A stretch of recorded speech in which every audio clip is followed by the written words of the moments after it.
नमस्कार, city post live में आपका स्वागत है। मैं हूं श्रीकांत प्रत्युष। आपको पता है कि पूरे बिहार में या कह लें पूरे देश में एक ही चर्चा है कि भाई बिहार में जो वोटर लिस्ट का रिवीजन हो रहा है उससे चुनाव पर क्या प्रभाव पड़ेगा, कितने लाख लोग अपने वोट के अधिकार से वंचित हो जाएंगे। और विपक्ष तो इसको सबसे बड़ा मुद्दा बना ही रहा है। अब जनता के जहन में भी ये सवाल उठने लगा है कि क्या उनका वोट का अधिकार छिन जाएगा। इस विषय पर बातचीत करने के लिए मेरे साथ हैं सिटी पोस्ट के संपादक दीपक शर्मा। दीपक, आपको क्या लगता है क्यों इतना बवाल मचा है? क्या अड़चन है, क्या परेशानी है, क्यों डर है? देखिए, अभी जो बीएलओ जा रहे हैं घर घर, बीएलओ ने 1 जुलाई से जाना शुरू कर दिया है।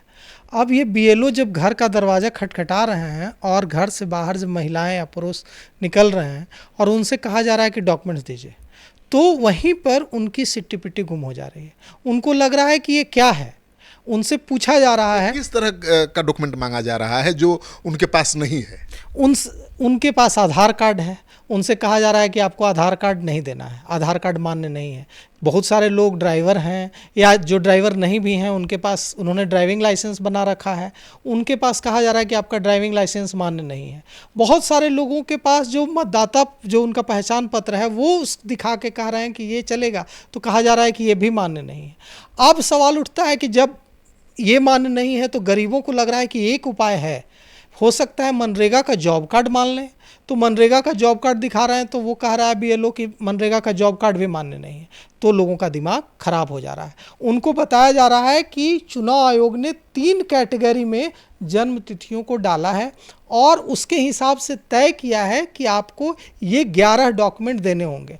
अब आप सोचिए कि ये जो डॉक्यूमेंट्स मांगे जा रहे हैं वो हम आपको पढ़कर बताते हैं कि किस कैटेगरी में आपकी जन्म तिथि आती है तो आपको क्या डॉक्यूमेंट देना होगा। अगर 1987 से पहले आपका जन्म हुआ है और वोटर लिस्ट 2003 में जो SIR स्पेशल इंटेंसिव रिवीजन, जिसको सर के नाम से पूरे बिहार में जाना जा रहा है और सर नाम इतना मशहूर हो रहा है कि लोग खौफ खा रहे हैं सर से, स्पेशल इंटेंसिव रिवीजन, ये स्पेशल इंटेंसिव रिवीजन में आपको कोई डॉक्यूमेंट देने की ज़रूरत नहीं है।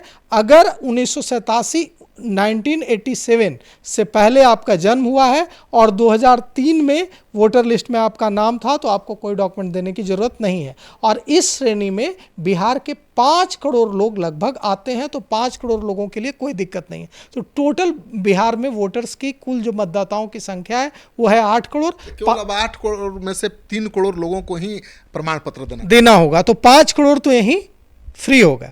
अब आता है दूसरी श्रेणी का, जिसमें 1987 के बाद वाले और 2004 के बीच वाले जन्म तिथि वालों को डॉक्यूमेंट देना है। उनको अपना जो डॉक्यूमेंट देना है उसमें अपना और अपने माता पिता के किसी भी तरह का डेट ऑफ बर्थ का डॉक्यूमेंट देना। अब इसमें बड़ी भारी समस्या है। मेरे बाबूजी का डेट ऑफ बर्थ सर्टिफिकेट मेरे पास नहीं है, माता जी कब पैदा हुई माता जी को भी पता नहीं है, बाबूजी को भी नहीं पता है कब पैदा हुए थे, मेरा भी नहीं है डेट ऑफ बर्थ सर्टिफिकेट, फिर कैसे होगा? मेरा भी डेट ऑफ बर्थ सर्टिफिकेट नहीं है। लेकिन एक अच्छी बात यह है कि हम लोग पढ़े लिखे हैं, तो हम लोगों के लिए दिक्कत इसलिए नहीं आ रही है कि हम लोगों ने मैट्रिक पास किया है, हम लोगों ने ग्रेजुएशन किया है, तो हम लोगों के पास मार्कशीट है, सर्टिफिकेट है। गांव देहात में तो करोड़ों लोग हैं जो 5वीं भी नहीं पढ़े हैं। ये बात समझना होगा चुनाव आयोग को, ये असलियत चुनाव आयोग नहीं समझ रहा है। चुनाव आयोग क्या तर्क दे रहा है, देखिए यहाँ पर चुनाव आयोग तर्क दे रहा है कि आपका जन्म अगर 1987 के बाद और 2004 के बीच में हुआ है तो आप अपना और अपने माता पिता का डेट ऑफ बर्थ का सर्टिफिकेट दीजिए। अगर आपके पास आपके माता पिता का और आपका डेट ऑफ बर्थ का सर्टिफिकेट नहीं है, डीओबी नहीं है, तो कोई बात नहीं है, हम आपको परेशान नहीं करेंगे, आप अपना मैट्रिक का सर्टिफिकेट दे दीजिए। अब चुनाव आयोग को पता ही नहीं है शायद कि बिहार में कितनी बड़ी आबादी निरक्षर है और 5वीं तक भी नहीं पढ़े हैं बहुत लोग, भाई करोड़ों लोग, उनके पास कोई सर्टिफिकेट नहीं है। वे कहाँ से देंगे, सर्टिफिकेट वे कहाँ से लाएंगे यह डॉक्यूमेंट्स कि उनके पिता कब मैट्रिक पास हुए, वे कब मैट्रिक पास हुए। बहुत सारे लोग तो उसको 30 साल पहले जो मैट्रिक पास किया होगा, 20 साल पहले, उसका तो सर्टिफिकेट भी नहीं होगा। मुझे नहीं पता है मेरा सर्टिफिकेट कहाँ है। अब ठीक, हमको बोर्ड ऑफिस जाना पड़ेगा, कॉलेज जाना पड़ेगा, तब शायद निकलेगा, यूनिवर्सिटी जाना पड़ेगा। तो ऐसे तो बहुत लोग होंगे। बिल्कुल। तो अब सोचिए कि 1987 के बाद वाले और 2004 के बीच वाले जो जन्म तिथि वालों को डॉक्यूमेंट देना है, उनको डॉक्यूमेंट में देना है कि आप अपना date of birth place of birth, या फिर आपको ये प्रूफ करना होगा कि आपका जन्म कहाँ हुआ है। अब सोचिए कि हम लोग सारे लोगों का जन्म, हम लोग बिहार के लोग हैं, हम लोगों का जन्म गांव में घर में हुआ था, हम लोगों का जन्म अस्पताल में भी नहीं हुआ था। तो जब हम लोगों का जन्म गांव के घर में हुआ था तो हॉस्पिटल में हुआ ही नहीं, तो हम अपना बर्थ सर्टिफिकेट उस समय कौन बनवाता था? कोई नहीं बनवाता था। न मेरे बच्चों का बर्थ सर्टिफिकेट है, मेरे पास खुद बर्थ उस सर्टिफिकेट समय बर्थ जब होता था, जन्म होता था, तो पंडित जी आते थे, ठीक है ना, महाराज जी, और वो लिखते थे कागज पर, क्योंकि कुंडली बनाना है। मेरे महाराज जी लिख कर ले गए थे, भूल गए कागज, तो आज तक नहीं पता है कि मेरा रियल डेट ऑफ बर्थ क्या है। वो दिक्कत ये है कि चुनाव आयोग को जो महाराज जी लिख के भी दे देंगे तो नहीं मानेगा।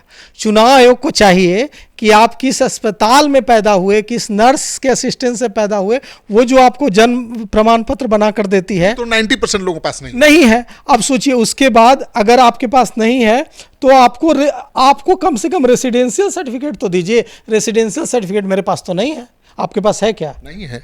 अधिकांश लोगों के पास रेसिडेंशियल सर्टिफिकेट नहीं है, कब पैदा हुए इसका प्रमाण पत्र नहीं है, बर्थ सर्टिफिकेट नहीं है, मैट्रिक का भी सर्टिफिकेट नहीं है। चुनाव आयोग कह रहा है कि पासपोर्ट दे दीजिए।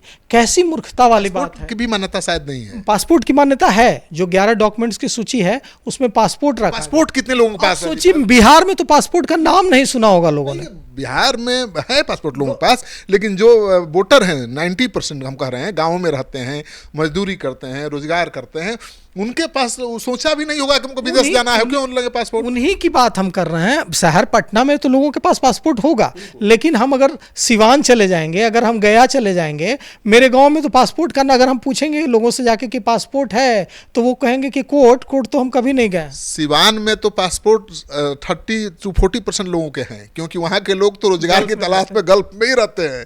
लेकिन बक्सर के लोगों के पास नहीं होगा, भोजपुर के लोगों के पास नहीं होगा, कोसी सीमांचल के लोगों के पास नहीं होगा। बिल्कुल, मेरे गांव में तो अगर मैं अपने गांव से मैं जाकर लोगों से पूछूं कि आप पासपोर्ट दीजिएगा तो आपका नाम रहेगा वोटर लिस्ट में, तो वो लोग कहेंगे कि पासपोर्ट का तो हम नाम भी नहीं सुने। दीपक, और एक बड़ा सवाल है कि जो लोग मजदूरी करने गए हैं, दूसरे राज्यों में हैं, उनके घरों पर ताले लगे हैं, वहाँ तो जाएगा BLO तो घर में ताला मिलेगा लगा हुआ, उनका नाम कैसे जुड़ेगा? ये एक बड़ा सवाल है। और कृष्णा अल्लावरू, CPI-ML के राष्ट्रीय महासचिव दीपांकर भट्टाचार्य और भारत के सबसे मशहूर वकीलों में से एक अभिषेक मनु सिंघवी, इन सारे, बिहार कांग्रेस कमेटी के अध्यक्ष राजेश राम, इन सारे, राजद के राज्यसभा सांसद मनोज झा, ये सारे लोगों का प्रतिनिधिमंडल परसों जाकर मिला दिल्ली में केंद्रीय चुनाव आयुक्त से। और भी तो निर्वाचन आयोग से तेजस्वी यादव मिले। केंद्रीय चुनाव आयुक्त से दिल्ली में जाकर मिला ये प्रतिनिधिमंडल, क्योंकि यहाँ तो राज्य निर्वाचन आयोग के हाथ में कुछ है ही नहीं। लेकिन अब तो एक रिपोर्ट आई है निर्वाचन आयोग की, चाहे चुनाव आयोग की, कि भाई हमने पहला फेज पूरा कर लिया, मतलब 1.25 करोड़ लोगों का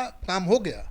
अब वो जब जाकर मिले तो पवन खेड़ा, कृष्णा अल्लावरू और राजेश राम, पवन खेड़ा जो कांग्रेस के IT सेल के चेयरमैन हैं, और उन लोगों ने एक प्रेस कॉन्फ्रेंस करके कहा, उसमें कृष्णा अल्लावरू ने कहा कि मेरी बात हुई जब केंद्रीय चुनाव आयोग के अधिकारियों से, तो कहा उन्होंने, मैं तो सन रह गया उनकी बात सुनकर। वे कह रहे हैं कि मैं ये मानकर चल रहा हूँ, चुनाव आयोग यह मानकर चल रहा है कि बिहार के 20% लोगों का नाम मतदाता सूची से इस बार कटना तय है। 20%? यानी अरे भाई 8 करोड़ में 20% बहुत होता है दीपक। 1,60,00,000 पूरा विधानसभा का रिजल्ट बदल जाएगा। वो किसके पक्ष में जाएगा पता नहीं। अब ये लोगों में इसे लेकर इतना आक्रोश है कि मेरे गांव के लोग मुझे फोन करके पूछ रहे हैं कि हम लोगों का नाम रहेगा या कट जाएगा। जिनकी उम्र 70 साल है वो भी डरा हुआ है, जबकि वो पहले से बाहर है।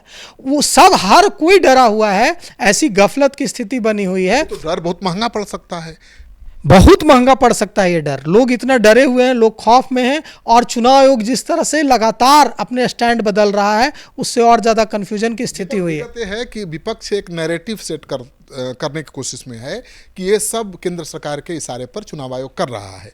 अगर वाकई विपक्ष ये नैरेटिव सेट करने में सफल रहा तो सरकार के खिलाफ गुस्सा होगा, सरकार को नुकसान हो जाएगा। सरकार के खिलाफ गुस्सा हो रहा है और लोगों में डर फैल रहा है। लोग दहशत में हैं कि कहीं ऐसा तो नहीं है कि वे जब जो दिल्ली में रहता है, जो नोएडा में रहता है, 10 बाई 10 का कमरा लेकर 15,000 रुपये की नौकरी करता है, उसका खटिया झोपड़ी सब कुछ बिहार में है और घर में ताला लगा हुआ है, उनको लग रहा है कि जब हम छठ में घर आएंगे तो कहीं ऐसा तो नहीं कि हमें बताया जाएगा कि अब तुम्हारा यहाँ कुछ नहीं है, वोटर लिस्ट में नाम तुम्हारा कट चुका है, नागरिकता ही खत्म ना हो जाए। तो वो वहाँ तो वोटर लिस्ट में है नहीं, वहाँ उनको कोई मानता नहीं है, वो तो बिहारी कहता है, और बिहार जहाँ वहाँ सब कुछ है वहाँ उनका नाम काटने की तैयारी है। तो वे न घर के रहेंगे न घाट के रहेंगे। तो ऐसे लोग दहशत में हैं और चुनाव आयोग को तुरंत इस पर कदम उठाना चाहिए।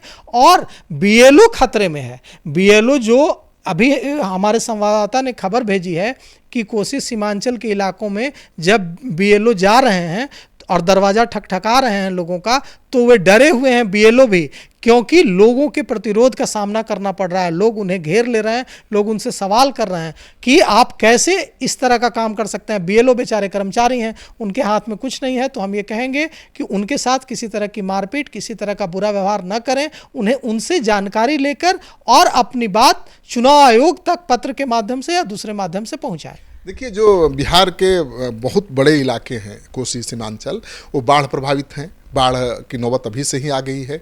लोग अपने घर मवेशी बचाने में जुटे हुए हैं। कैसे महीने भर 2 महीने भर वो काम चलाएंगे, अपना चूल्हा जलाएंगे, अपने मवेशी को चारा कहाँ से लाएंगे, किस तरह से उनका काम चलेगा, कहाँ पर छिपेंगे, कहाँ पर जाकर शरण लेंगे, ये चिंता है।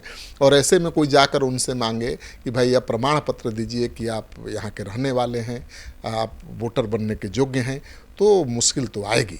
और ये मुश्किल साफ दिखाई दे रही है। तो मुझे लगता है कि चिंता सरकार को भी करनी चाहिए, चिंता आयोग की भी बढ़नी चाहिए, क्योंकि अगर विपक्ष ये नैरेटिव सेट करने में कामयाब रहा कि ये सब कुछ सरकार के इशारे पर उस विपक्ष के वोटरों को वोटर लिस्ट से बाहर करने की कवायद है, तो ये महंगा पड़ सकता है। क्योंकि जो लोग बाहर होंगे, ये गारंटी, इस बात की कोई गारंटी नहीं दे सकता कि वो केवल विपक्ष के समर्थक होंगे, विपक्ष के वोटर होंगे, वो एनडीए के वोटर भी हो सकते हैं।